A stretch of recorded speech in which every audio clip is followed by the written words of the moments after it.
off by saying this. I love group projects. Said nobody ever, right? Because at best, group projects are stressful, and at worst, they can be a complete disaster. And I learned this when I was in school. My English teacher decided one day to randomly assign our class into 4 teams of 4 students to write on this paper that we had to complete. And when my assignment, when the group gathered together, we all grabbed a chair and we pulled it together into a circle, and I looked around, and in that moment I realized something. I was doomed. To my right was a guy who had A's in partying, and that was it. To my left was a girl who used class to catch up on her sleep that she had not gotten the night before. And across from me was a guy who was constantly watching YouTube videos about video games or Googling a cheat code to help him win. And as I looked at each of these people who were now responsible for 3/4 of my grade, I had a very unsettling feeling. I realized I wasn't in charge.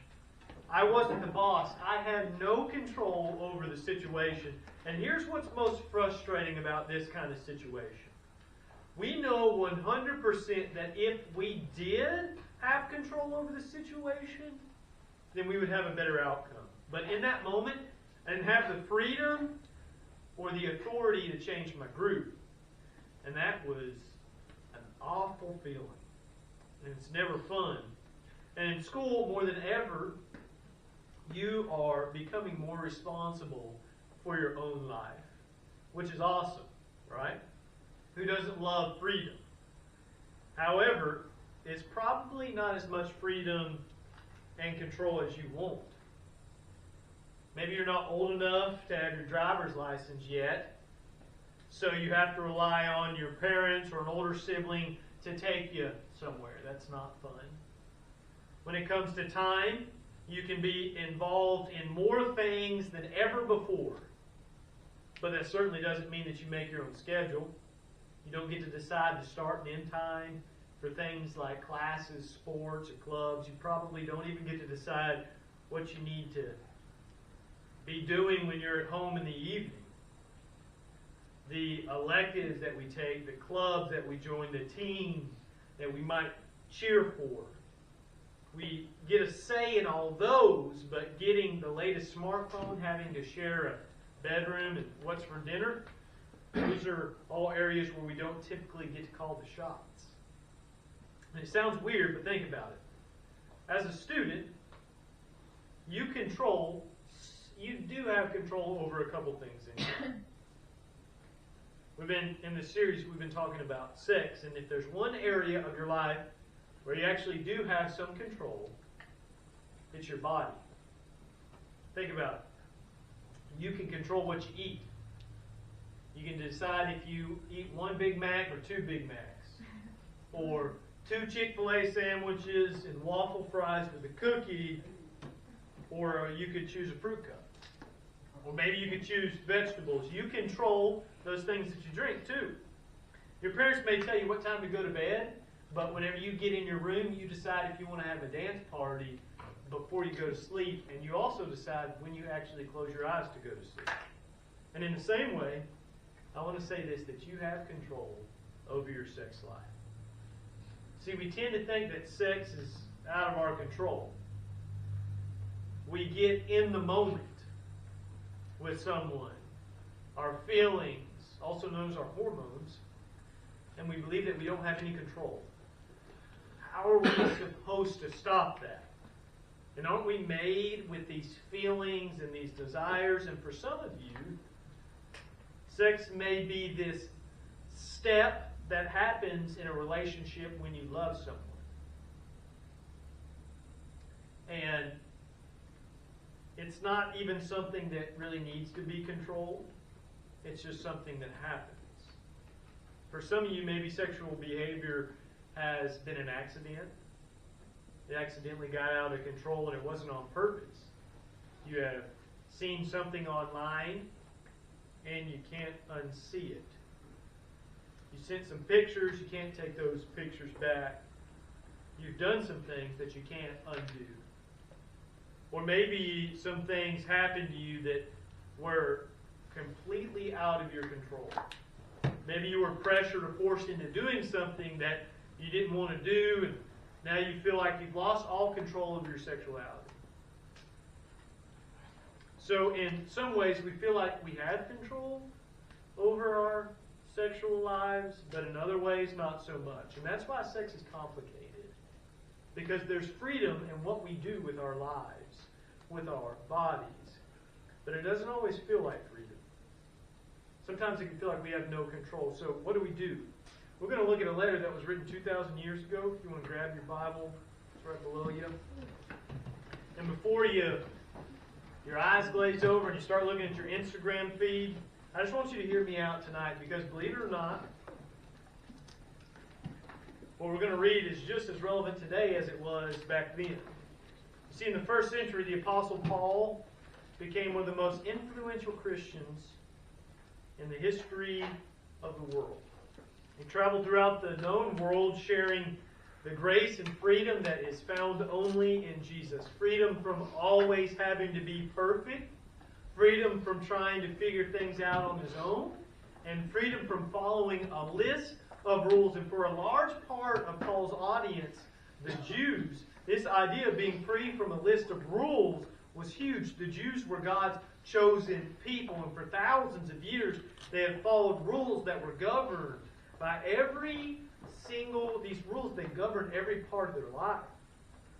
Rules about food, rules about work, rules about family, and of course, rules about following God. But when Jesus arrived on the earth, that all changed. He removed religious rules as a way to get to God, and He offered in its place a relationship. Not only that, it was a relationship that offered true freedom. So if you got a Bible, we're going to turn to Galatians chapter 5, and we're going to look at what Paul says in his letter to the Galatians. Galatians chapter 5, verse 1. Galatians is in the back of your Bible. And it reads like this. So Christ has truly set us free. Now make sure that you stay free and you don't get tied up again in slavery to the law. Galatians 5:1, one more time. So Christ has truly set us free. Now make sure that you stay free. And you don't get tied up again in slavery to the law. This was a pretty radical thing to say, but because just like today, people at that time believed that good rule-following behavior was the only way to connect with a perfect God. But after hearing this idea, a lot of people did what we probably would do too. From the law as permission to go in the opposite direction. In other words, if rules are bad, then no rules must be awesome. Now, we don't know exactly what people felt the permission to do once they experienced freedom from the law, but apparently it wasn't good, because in the letter to the Corinthian people, Paul really felt the need to clarify some things. We're going to turn now to 1 Corinthians chapter 6, verse 12. 1 Corinthians 6, verse 12. Paul really felt that he needed to clarify some things, so he starts by saying this. Just the very first part of 1 Corinthians chapter 6, verse 12. Reads like this. You say that I am allowed to do anything. I'm just going to stop right there. Because for some of you, when you read that, it's the very first verse in the Bible you've ever wanted to memorize. And for some of you, it's why you keep asking your small group leader, how far is too far? We're always trying to figure out what we can get away with, where the line is. And Paul is saying, everything. You are able to do anything that you want to do. Imagine if your parents said this. They said, you can do anything that you want to do as long as you stay home tonight. So you do this. You decide that you're going to go into the living room. You're going to turn the thermostat down to 50 degrees. You're going to get some marshmallows, some graham crackers, and some chocolate. And you're going to get your stepmom's Amazon account. You're going to buy 20 movies. So you got it 50 degrees. Then you decide to start a fire in the living room on the coffee table. And you start roasting some s'mores. And your parents come home and they're freaking out. And you're like, whoa! You told me that I could do anything that I wanted to do. Now you know that starting a fire in your living room on the coffee table, that's not a good idea. I mean, we don't have to have that talk. Everybody in this room knows that there's going to be some repercussions from that. But the question is not, whenever it comes to that, Paul was saying this, you can do anything that you want, but then he kind of rephrases it and says, listen, you can do anything you want, but that's not what you should be asking. The question you should be asking is, should I be doing that? You see, because sometimes we do stuff that's not smart, like buying 20 movies on an Amazon account. And the rest of 1 Corinthians chapter 6, verse 12 goes on to say that you say I'm not allowed to do anything, but not everything is good for you. You say that I am allowed to do anything, but not everything is good for you. And this verse perfectly sums up the balance between freedom and responsibility. Yes, technically you can do anything, that's true. But just because you can do something, that doesn't mean that you should do something. And just like the example of setting a fire on your coffee table at home, your parents, when they gave you freedom, you didn't handle it responsibly, which means that you end up losing your freedom. When it comes to your life and your body, you have a lot of freedom. In fact, more freedom now than you probably ever had. Can you hook up with that guy or girl that you got a crush on? The answer is yes. Can you send that picture? The answer is yes. Can you look at that website? The answer is yes. But Paul says the question isn't, can I do something? The question is, should I do it? And let's be real, no one is following your every move right now, so at some point, you're going to be alone, or you will be alone with someone. And in that moment, you'll have the freedom to do whatever you want. And according to Paul, you need to ask yourself what you should do with that freedom. Because like we've already said, mishandling freedom actually leads to less freedom. It actually leads to less control. And that's why he adds this in the rest of 1 Corinthians chapter 6, verse 12. I'm going to read all of it. You say that I'm allowed to do anything, but not everything is good for you. And even though I'm allowed to do anything, I must not become a slave to anything. I'll read it one more time. You say that I'm allowed to do anything, but not everything is good for you. And even though I'm allowed to do anything, I must not become a slave to anything. This takes Paul's earlier message just one step further, because not only can something not be good for you, it can take total control of you. You've seen this happen. You've seen this happen with people that obsessively play video games, that spend too much time on social media, that let their work or a sport that they play, they let it define them as a person. But when you show restraint and you care about what you should do, you actually end up having more freedom. And Paul says that you were made to be in control. Give me your eyes. You were not made to be controlled. You were made to be in control. You've been given amazing freedom, and the only way to truly experience freedom is to be responsible with that freedom. And when it comes to your sexuality, being responsible means taking control of what we experience, what we view, and what we do. Put simply, it's my bottom line for tonight, is that you were made to be the boss of your body. On the count of three, I just want you guys to repeat that. 1, 2, 3. You were made to be the boss of your body. Which means this, that your body wasn't made to be the boss of you.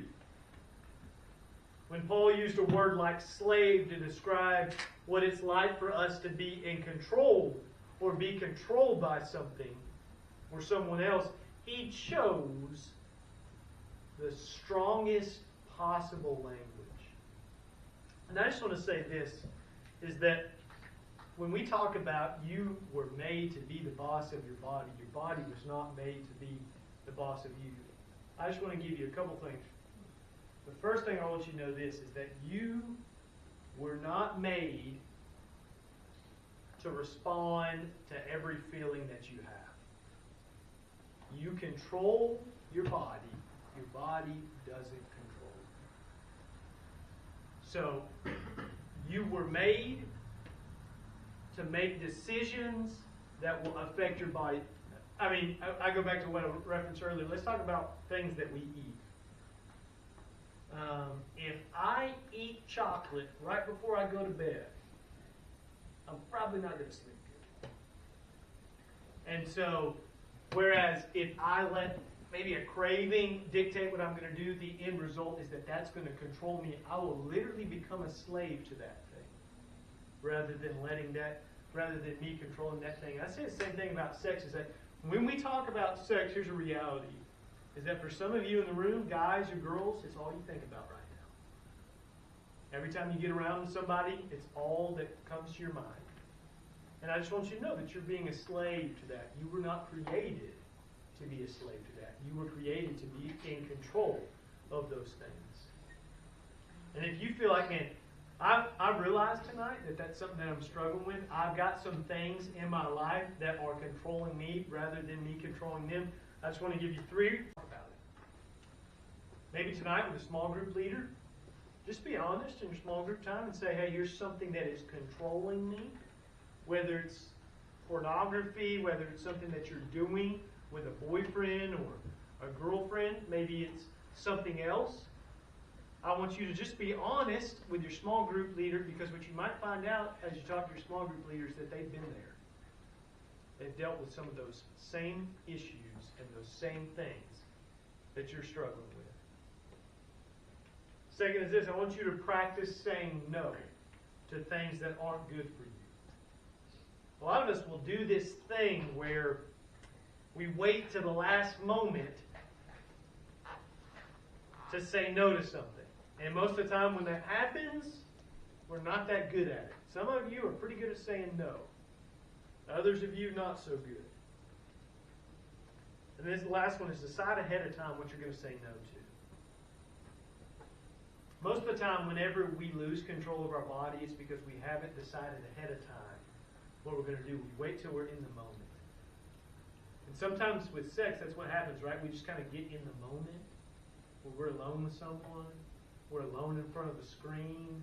Or maybe you sought that out. Maybe you sought that time out alone where you were going to be doing that. But set ahead of time saying, hey, here's a boundary, and I'm not going to cross it. If this happens, it's going to be no. So that before you approach that situation, you know, if I ever get in this moment, I'm going to say no. Because you were made to be the boss of you